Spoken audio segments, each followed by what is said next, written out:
साक्षादिति श्रीमहालक्ष्मीर्देवता।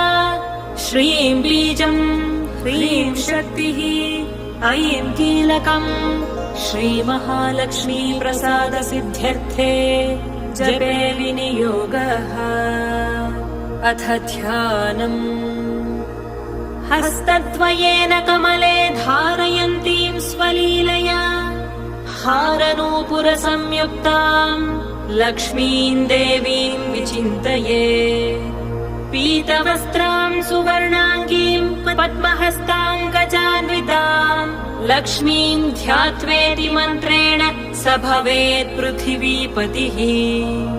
मातुलिङ्गं गदां खेटं पानपात्रं च बिभ्रतीम् नागं लिङ्गं च योनिं च बिभ्रतीं चैव मूर्धनि। वन्दे लक्ष्मीं परशिवमयीं शुद्ध